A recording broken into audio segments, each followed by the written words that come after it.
Welcome to a new edition of the Neon Jazz interview series with jazz double bassist and composer Andre Carvalho. He's originally from Lisbon, Portugal, and residing in New York City since 2014. He talked about his third album as a leader, The Garden of Earthly Delights, set to be released on May 17, 2019. The album is inspired by the enigmatic work of the artist Hieronymus Bosch, particularly one of his most famous paintings, The Garden of Earthly Delights, housed in the Museo del Prado in Madrid. He talked about this and so much more, so get to know him and dig this interview, my friends. So, Andre, thanks for taking a minute out for Neon Jazz. I appreciate it. Thank you so much for having me. You bet. So let's talk about The Garden of Earthly Delights. Talk to me about this project and what your vision was for it. This is a project that I started first initially with an idea that I had for a long time to write a longer piece in several movements that would eventually be connected and with a strong concept behind, kind of a suite. And I always had this idea of writing something like that, a bit different, in a different way from the usual tunes that I used to write, like a jazz tune or tunes to play and to improvise with my friends and with my band, of course. So that's part of the beginning of this story. So this idea that I had before of the suite. By mere chance, I was reviewing Hieronymus Bosch, the famous Dutch painter. I was checking his works, and I came up with an idea that would, in the beginning, sounded amazing. To combine, to write this suite inspired by one of his most famous paintings, The Garden of Earthly Delights. That's the name of the painting. And and then I just started to write music and investigate as much as possible about the author and about the painting. And that was it. Right on. So talk to me about your childhood. Yeah, you're from Portugal. So talk to me about your childhood and how you got into music. So I was born in Lisbon, Portugal. I grew up close to the sea, like 5 minutes walk to the beach. So I love the sea. I grew up there. I always heard music at home. My parents used to put records on, and I remember listening to their records. When I was a teenager, I started to hear, to pick up my own records, with friends, to exchange records. Oh, listen this, and oh, what about this one, you know? But music in a more professional way, or starting an instrument, came way later. So I just started music when I was 22, I think. I started double bass. I don't know why, but I was just drawn by the instrument. After seeing several famous bass players in Portugal, that really got me into that and into jazz. So I just started studying there in Portugal. I started studying classical and jazz at the same time into different schools, and I was always doing both at the same time for quite a long time.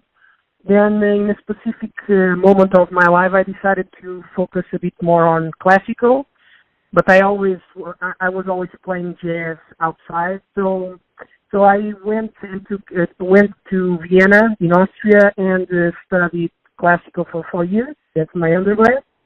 And in the meantime, I was writing tunes, jazz tunes. I had my own band, and I was playing as a sideman. I recorded 1 or 2 albums by that time.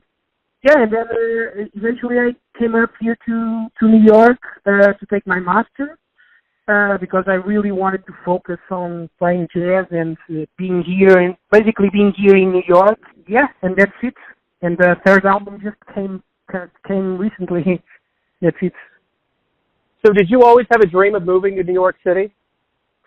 I mean, not when I was a teenager or something, but I was pretty sure when I started to play music and my main thing was always playing jazz.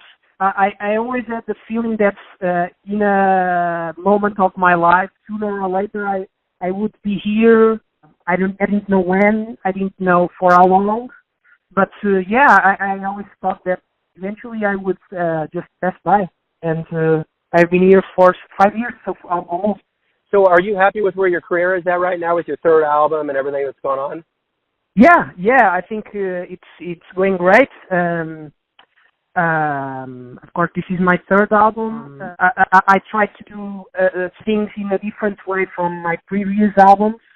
I also didn't record for a couple of years, so I think there was like a hiatus between my second album and this one, like maybe 4 or 5 years, because a lot of things changed in my life. I came here to New York, and so I was trying to focus for those years on myself, writing, and I think I passed different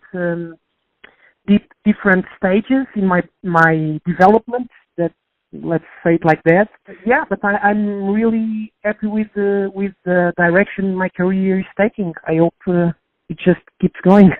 So why do you love jazz? I don't know. That's a hard question, but basically because there is this moment where you can be in the moment. I don't know if you understand what I say, but you are there and you have to improvise, and it's spontaneous. And I think that's the thing that I like most.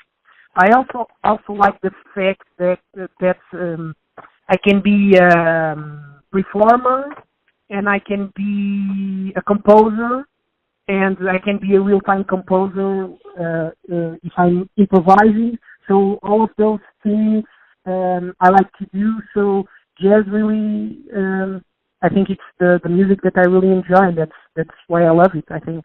So let's say you come to Kansas City and you're doing a live show, and you have to write up kind of a notice to put out to advertise for it. What would you say you would give to a crowd? What kind of what feeling are you giving the crowd with your music?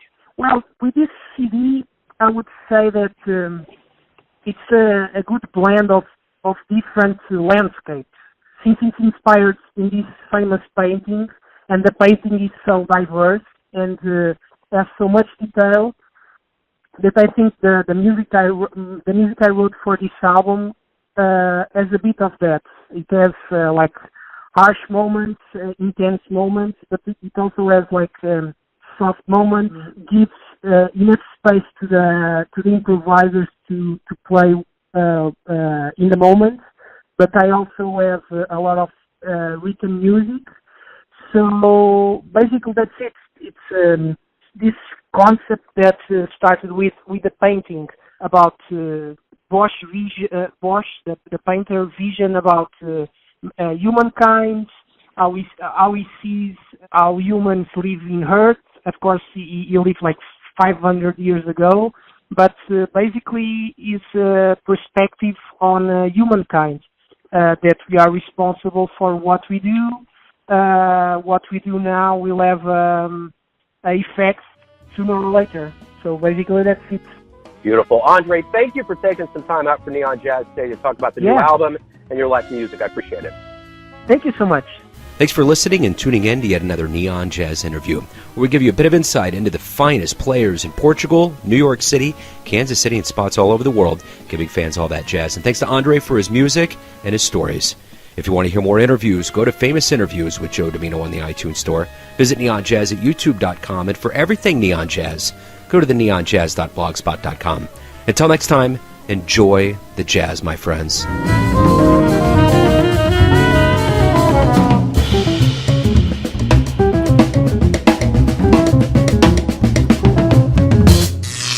Neon Jazz.